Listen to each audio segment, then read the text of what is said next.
Hello, it's Keith here, and this is lesson 2 of the so-called MaxTile series of my 6502 assembly programming tutorials. Now, we did MinTile before. MaxTile is my new and improved version of MinTile, and so I took what I learned and realized I shouldn't have done like that in MinTile and extended it to make MaxTile. Now, like with MinTile, we can use the tilemap to simulate sprites. So these objects on screen are all being drawn with the PC Engine tilemap. But the functionality on display here is basically the fact that we can X-flip and Y-flip, and now X-flip and Y-flip the sprite objects, which we couldn't do with the old MinTile. Of course, MaxTile as well has double height tiles, which use half the source tilemap data, stretching them vertically. Solid field tiles, which don't really benefit the PC Engine, but they are faster on systems like the BBC. So that's what we're looking at today. Now, last time we looked at the minimal example, which just had the scrolling. This example has the scrolling and the moving objects on the screen, and so a much more complex example.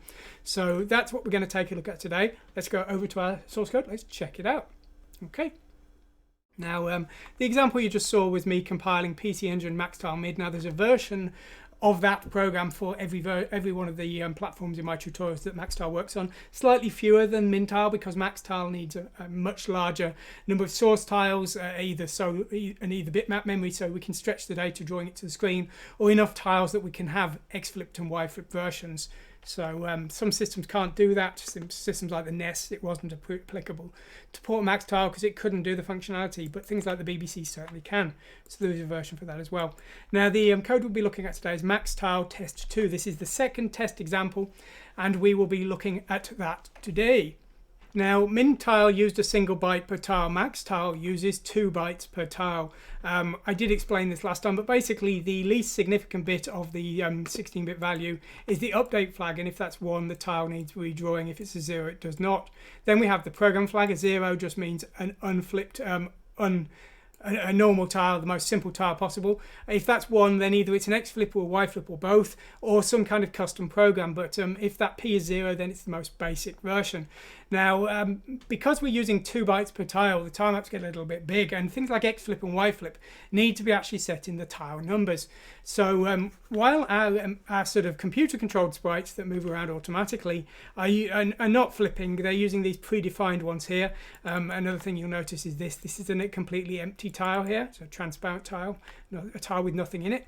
But the Eureka player character, we're using a 1 byte per tile tilemap, and we're then converting it, expanding it, if you will, into 2 bytes per tile, and we're also applying X-flip and Y-flip operations. So that's why we've got 2 different kinds of tilemap here for our sprites here. In addition, we have the background here, so we've got all kinds of background tile here. We've got double height, we've got X-flips and Y-flips, all the tests. If you want to see more of that, please see the first example, the test 1, which was a bit simpler, and we went over all of that. Then we're going to go over most of the code again here, though, as well, and then the actual shared code that's used by all of these examples is in a separate lesson of this tutorial series. So the second one isn't the final one. There's 5 in total of the multi-platform code, and then we have the platform-specific code, which is the drivers for each system to actually draw a single tile to the screen. Anyway, our code is executed here by our shared code, by our platform-specific code. So here's the platform-specific code. The important thing to notice about MaxTile is we use caches. There's 3 caches for 3/3 of the screen. So we don't draw usually straight to the screen. We can if we enable the double buffering option, but that requires us to have 2 screen buffers, or it flickers like horrendously. But generally we use 3 caches. 3/3, the idea being we can draw 1/3 while the beam of the CRTC redraw is in a different third, and that way we can reduce the flicker hopefully to nothing. I'm not actually using that because it's a pain to get coded for so many systems. I just don't have time to fine-tune the code enough for that. I did do it on the CPC, but the others, I just don't have time, unfortunately. And then we're defining various memory pointers here for the bitmap data in memory, because the system's on ROM. If we need to change some of these values, we need them in memory. At the start of our code, we will transfer our tiles into memory, and then finally we run this run test 2, which is the actual code we're looking at today, and here it is. So what we're doing first is we're initializing the base tilemap position from the default here, and we're loading that in there. We're defining the size of the tilemap, 36 tiles across, 32 are visible on screen, 4 off screen on the sides, and 4 off screen at the bottom as well. But we don't need that for the width, so we're defining at 36 there, times 2 because it's 2 bytes per tile, of course. And then what we're doing here is we're initializing the player's tile map here. So we're specifying the width and height in tiles here, and then we are doing the expansion here to give an initial value here. So that's what's happening there. Now that will set up the player's tile map within this destination here. The source is here, and this is the tile base, and this is effectively added to the 1 byte values to make a 2 byte value here. So that's what's going on there. And then we're setting up the cropping parameters here. This version that you saw on the PC Engine doesn't use it, but the systems that use half and quarter position movements for the simulated sprites. When we redraw the background, we need to change the calculation slightly for what areas to redraw. And so we have to, in those systems, change these values. So here are the default ones. And then what we're doing next is we've got to calculate the initial values for all of our objects. So this is the starting position for the human controlled player, and we're going to define that within this sprite object. Now these sprite objects basically define the parameters of the sprite, so the X and Y position, the width and the height, the source tile map, the miniature tile map that draws this character, the pattern data that's used by that character, and then some cache data for the crops. Now there's two caches. There's the cache for the sprite on the screen, so that when we know what to draw, and there's the cache for the sprite behind, for the information behind, so we know what parts of the tile map we need to clear when that sprite moves. And so these are the actual these are the attributes of the objects that move around the screen, and then separate to that we have the actual tile map data, which defines the tile numbers that make up that character, because our large sprites with MaxTile are still made up of 8 by 8 tiles. The simulated tiles with MaxTile are using the same tile map drawing code like they did with MinTile. I do have a new project I'm working on called Native Sprite, which is far more advanced and actually is not really multi-platform in a sense. It defines a grid of hardware sprites or whatever is applicable for that system, and then that system has a platform specific driver that draws that to the screen, so makes far more effective use of the capabilities of a system like the PC Engine than MaxTile ever could. But if you just need some kind of simulated sprite functionality, MaxTile can do that, and as I say, Native Sprite's a bit more complicated and requires you to keep exporting your data in the correct formats for the hardware sprites of that system, because like on the PC Engine they're 16x16, on other systems they're 8x8, and sometimes some systems they're 8x16. It gets a pain. So anyway, now what we're doing here is we're initializing the XY position of the player sprite, and then what we're doing here is we're calculating the background area behind all of the sprites so that we can remove those later on. Clear border isn't actually used at the moment by any of my 6502 systems. When we're doing half and quarter scrolls, because we only ever draw full tiles, this leaves a kind of garbage area around the edge of the screen of either 4 or 6 pixels where we've drawn half a tile, where we've shifted half a tile, but we can only draw full tiles, and that leaves a gap that wasn't redrawn. And the simple solution I use is just to fill over that quickly with a solid border.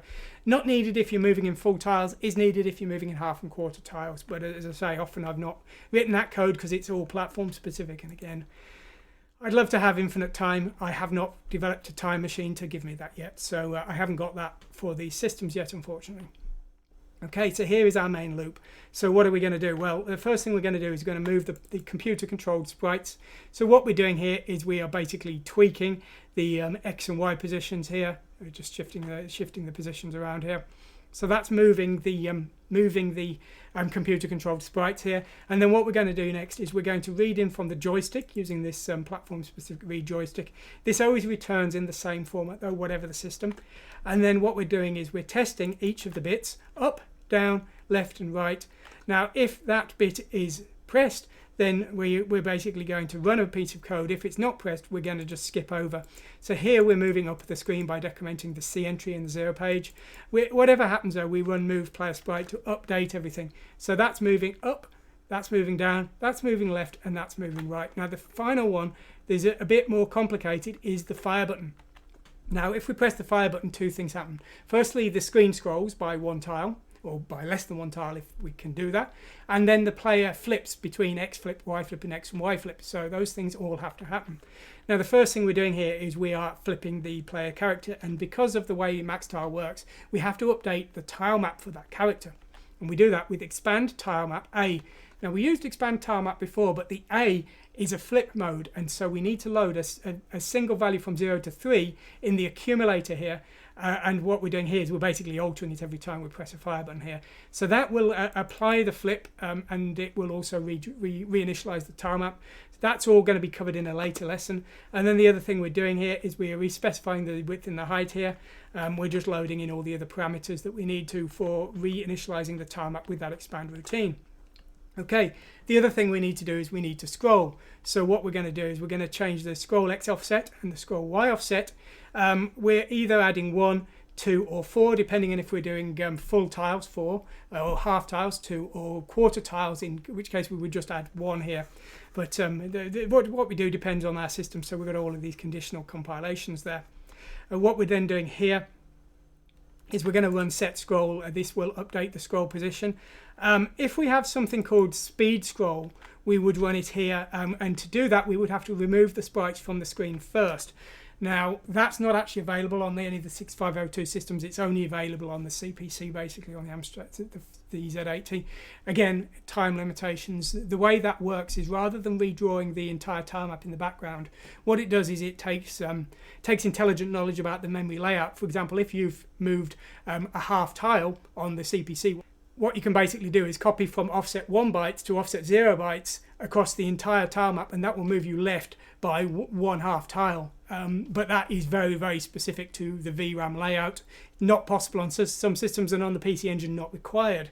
So again, I just don't have time to write that and debug that kind of advanced functionality on so many systems. So it's really not available anywhere, but the code has been left in because this is a port of the Z80 version, and because in an ideal world I would have that, but unfortunately I don't. Anyway, what we're doing here is we're basically resetting the tile map. So we're loading the tile map base here. Now what we're doing here is we're going to force a redraw of the edges of the tile map here. So here we're moving basically to the bottom, and we're flagging just the last 2 lines of the tile map to redraw. Here we are flagging the right hand of the tile map to redraw, and this is basically so that we're only doing the part of the screen that will actually have scrolled in this example. That's saving some of the redraws. And then what we're doing here is we are starting the redraw. Now if we're moving in full tiles, basically we use this simpler version which just which will intelligently work out which parts actually need redrawing. Whatever happened there, though, that will have completed our scrolling, and the final thing to do here is to remove the player from the screen, because we're going to redraw them in their new position. If the player didn't press fire, all we're going to do is we're going to remove the CPU sprites, because they move every frame, so we know we need to do that. And then we're going to calculate the new position behind each of the sprites here. The last thing we're going to do here is we're going to store the new X and Y position of the player sprite here. And then we're going to draw the entire screen, the background. Basically this will force a refresh of everything, and finally again, if we have the code to clear the border, we would run it here. Here's the move player sprite routine. So basically all this is doing is it's updating the X and Y position of the player sprite, and then it's removing the sprite from the old position on the screen, so that we can, when we redraw it, the background behind the player sprite has been removed. So here's the draw screen routine. So what this is going to do is it's basically going to do a few things. Firstly, of course, it's going to prepare the calculation for the positions of the sprites. So this is calculating the area the sprite is covering for drawing. Before that, what we're doing here is something special for the player sprite. Now the player sprite might not have moved, but another sprite might have gone in front of it, in which case parts of it will have been covered up with garbage. And so when that happens, we need to redraw the player sprite even though the player sprite hasn't moved itself. Now we don't need to do that for the other sprites because they all move every frame, so they're all redrawn every frame anyway. And then that's what we're doing there. Then we're redrawing the parts of the tile map as required here, and then we're redrawing the player sprite here, and then we're redrawing the other sprites here. Now because of the way the update flags work, running these redraw routines won't redraw things unless the parts of the sprite have been changed, either because the sprite has moved or because they've been marked as dirty. So that's what's happening there. And then finally we've got some hardware sprite code here, because these draw sprites might have used hardware sprites on some systems. And then finally we're flushing the caches to the screen here, because whenever we're drawing up here, we're drawing into the cache and not into the screen. So that's what's going on there.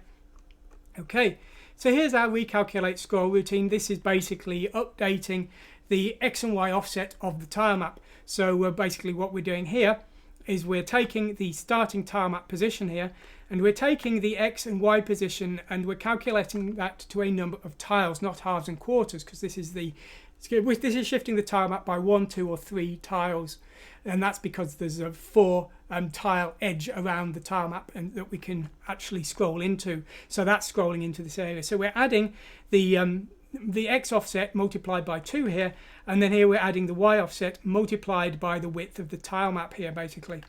So that's what's going on there. And then what we're now doing is we're storing that updated tile map base here, and then we're loading the tile map width times the height here, so that we've got that for the code that calls this, because it's expecting it to be in the BC pair in the 0 page. Okay, now set scroll will redraw the entire tile map. So what we're doing here is we're recalculating that tile map base here from the X and Y offset, and then we're resetting all of the update flags in the tile map here. What we're then doing here is we're basically loading the attributes of the tile map, the pattern data that's being used, the bitmap data, and the background tile map 2 bytes per tile definitions here, and then the cache address that we're going to write the updates into, and then we're sending all of those updates into that cache here. The final thing we would need to do, of course, is flush those, but that's enough to call for the drawing to be done. Here's reset scroll. This is the smarter version. Basically what this is going to do is it's going to calculate the offset, but then it's going to compare the old and new positions of the tile map and see if the tiles are the same. If we've moved a full tile, we may not need to redraw things. If these 2 tiles are the same when we move one to the left, this tile is still showing the same bitmap data that this tile was, and because they're the same, we don't need to redraw it. And that saves a lot of time on bitmap systems, and so that's what this is doing. So basically we're sequencing through all of the tiles, we ignore the update flag here, and we're comparing the 2 tile positions. And if this needs to be updated, basically we're setting the update flag. If it doesn't, we're skipping over. Bit of a pain having to scan all those locations and comparing update flags, but it's far more efficient than transferring 16 bytes per tile, which is what we have to do for a bitmap based system. So it is worth doing. Here's the fast drawing caches routine. This is the simple one. All we're doing here is we are specifying the entry count. There's only 3 on all of the systems.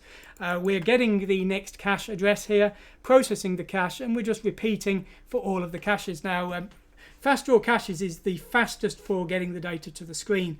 The way ideally we'd do it is we'd wait for the raster scan. So ideally we'd be drawing the part of the screen that the CRT beam had already left, so that there's no flicker, and if we can time it perfectly, there'll be none, and if we don't, then there'll be less, but it's still better. Okay, prep sprite. This does all of the tasks that we need to do to get a sprite ready. So calculate crop IX. This is calculating the sprite area of the draw. 0 sprite in cache. This is another time saver. Basically, if our background has changed, but our sprite is overlapping part of that background, then the parts that aren't transparent in our sprite, we don't need to draw the underlying tile map. For the edges and things we might need to, especially if we're using half and quarter tile shifts, but we don't want to draw more than necessary because the bitmap drawing is slow. So this is skipping the draw of parts of the tile map by zeroing the update flag there.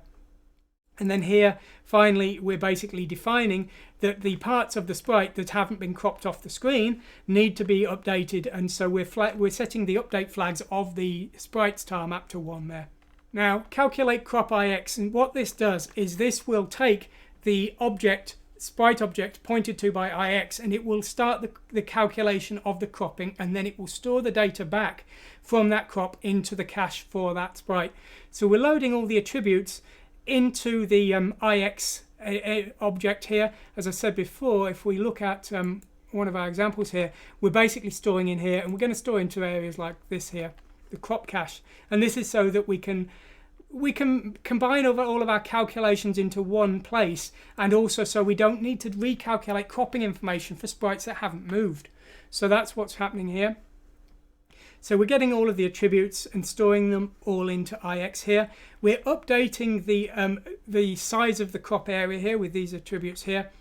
We're then calculating the crop here with calc crop, and then this will return a coordinate, and we're converting that to a VRAM position here, and then we're storing that VRAM position within our cache as well. So this is calculating all of the cropping for drawing the sprite to the screen. Calc crop remove, this is sort of similar. This is doing the background though, and you can see here what's going on here with regards to these routines here is we're checking the half or quarter tile shift of the background, because if the background is shifted half a tile or even worse quarter of a tile, our sprite will be overlapping more tiles than it would if we were tile aligned. And so what this is doing is it's increasing the area of the background that needs to be redrawn once the sprite has moved, to ensure that there is there's no errors around the sprite, leaving trails. This was a bug in MinTile. It would have a nasty habit of doing that with half and quarter tile shifts, because this code simply wasn't advanced enough, and this code is far more advanced. Basically, this is specifying the range, and then when we do our zero sprite and cache routine, that is far cleverer with regards to it's far more restrictive in the tiles that it zeros, and that means that there's hopefully none of that kind of clutter. Now this is calculating the background, so again we use calc crop, but this time, because this is going to be used to draw update flags into the tile map rather than draw to VRAM, we don't do this calculation of VRAM for the background. We simply return here. So that's what's happening there. Here's the remove sprite routine. All this is doing is we're moving to the calculated cache for the background here and using that to remove the sprite. Add IX sprite crop cache back is a routine that will basically shift us to this data here. So it's just adding the offset there as a sort of shared routine there. So that's what's happening there. And then what we've got here is a helper routine that's being used in a few places. And then we've got our tile maps as before. So that's what we're covering today. Now, as I say, MaxTile is unfortunately by necessity a very complex routine.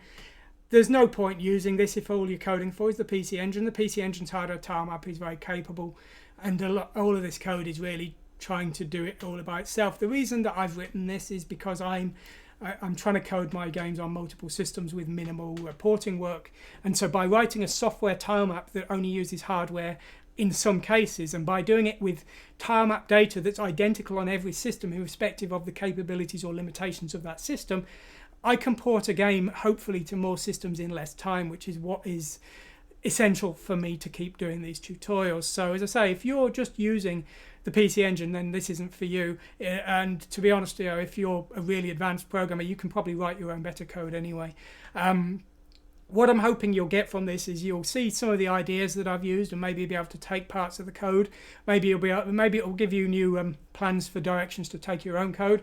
And with the platform modules, which is just a single tile drawing routine, maybe you can use some bits of those in your own projects. But as I say, while you're welcome to use the entire MaxTile routine itself, I'm really not expecting you to do so, but it is something I'm going to be building on later on in my later tutorials. I've got a multi-platform virtual machine I'm working on, and a multi-platform virtual machine based game engine, which is called Reiko, which uses a combination of video, hardware sprites and tile maps, all controlled by a virtual machine, which is completely platform independent. It's an 8-bit virtual machine that doesn't rely that can run a program on any system irrespective of the underlying hardware. And for something like that, I need a tile map that works in the same way on every system. So that's why I'm doing such a ridiculously complex project.